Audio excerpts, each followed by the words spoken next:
Hello everyone, welcome to your weekly tech update, the show that explores the newest, coolest, and craziest side of tech available on the interwebs. I'm your cryptocurrency confidant, Ray McNeil. Coming up on the program today, a small nuclear reactor could power a colony on Mars and well beyond. A lifeguard drone completes the world's first ocean rescue. And happening in this week's What The? A trio of stories that are a little mind-boggling, including the first cryptocurrency-themed J-pop band.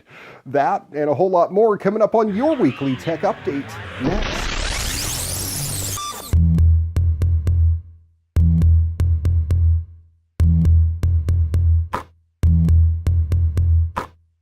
Hi everyone, Patrick McClure and David Poston with the U.S. Department of Energy spoke with Space.com recently, saying when we imagine sending humans to live on Mars, the Moon, or other planetary bodies in the not-so-distant future, a primary question is how will we power their colony?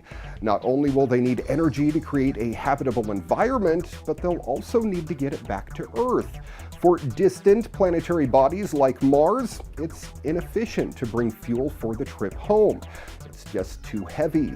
That means the astronauts need a power source to make liquid oxygen and a propellant. Enter Kilopower, a small nuclear reactor designed at Los Alamos National Laboratory in conjunction with NASA that the agency hopes will one day power a colony on Mars, the Moon, or even beyond. The brilliance of Kilopower is its simplicity. With few moving parts, it uses heat pipe technology invented at Los Alamos way back in 1963 to power a Stirling engine. Using the two devices in tandem creates a simple, reliable electric power supply that can be adapted for space applications, including human exploration and space science missions to outer planetary bodies like the moons of Jupiter and Saturn. Kilopower reactors range from 1 kilowatt, about enough to power a household toaster, to 10 kilowatts. To effectively run a habitat on Mars and create fuel, about 40 kilowatts would be needed. So NASA would likely send 4 to 5 of the reactors to the planet's surface. The advantages of nuclear power are that it's lightweight and reliable. Other energy sources either require too much fuel, making them too heavy, or can't be counted on in all seasons. Solar power, for example, relies on constant sunlight. That's something that's lacking on Mars. Nuclear energy operates regardless of the weather or time of day. Experiments to test Kilopower began late last year and will culminate with the test of a flight-like reactor core at full operating temperature later on this spring. The experiment is being conducted in collaboration with NASA's Glenn Research Center, the Marshall Space Flight Center, and Y-12 National Security Complex, along with NASA contractors SunPower and Advanced Cooling Technologies. As we look to the future, the potential for nuclear energy to bolster plans for a long-term habitat on other planetary bodies is pretty extraordinary. A major hacking operation tied to one of the most powerful security and intelligence agencies in Lebanon has been exposed after careless spies left hundreds of gigabytes of intercepted data exposed on the open internet. That's according to a new report. Mobile security firm Lookout Incorporated and the Electronic Frontier Foundation and Digital Rights Group said the haul, which includes nearly 500,000 intercepted text messages, had simply been left online by hackers linked to Lebanon's General Directorate of General Security. It's almost like thieves robbed the bank and forgot to lock the door where they stashed the money. The trove ran the gamut from Syrian battlefield photos to private phone conversations, passwords, and pictures of children's birthday parties.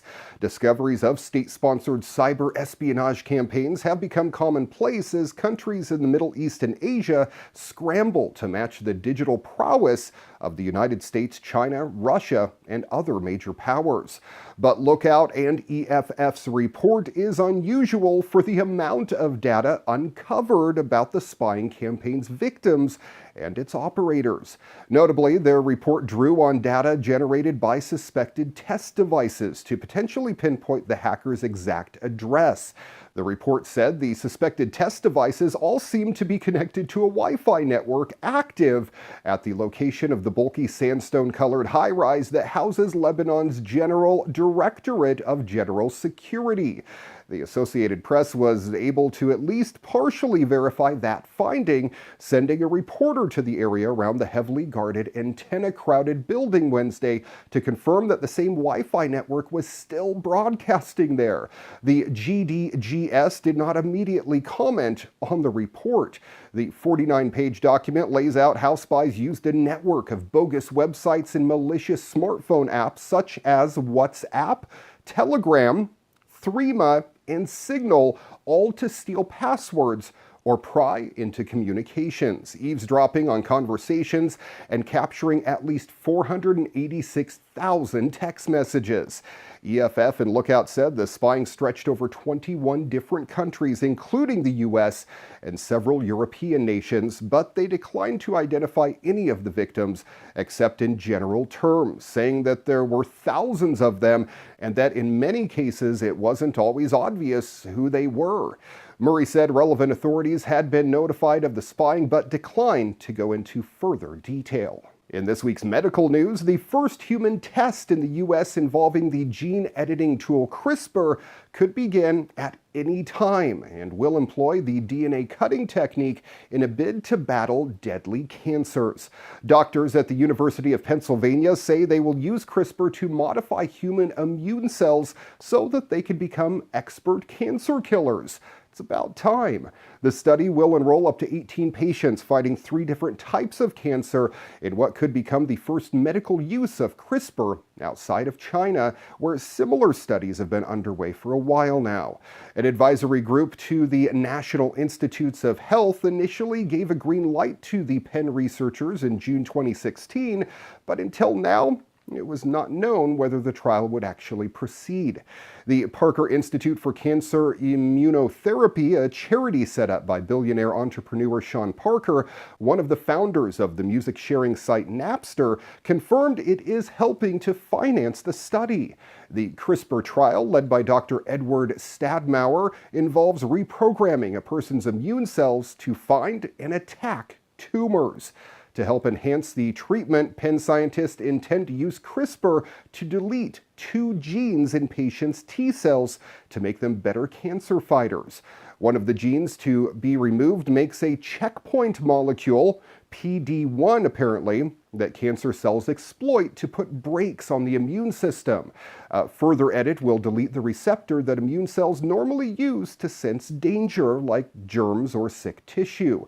An engineered receptor added in its place will instead steer them towards particular tumors.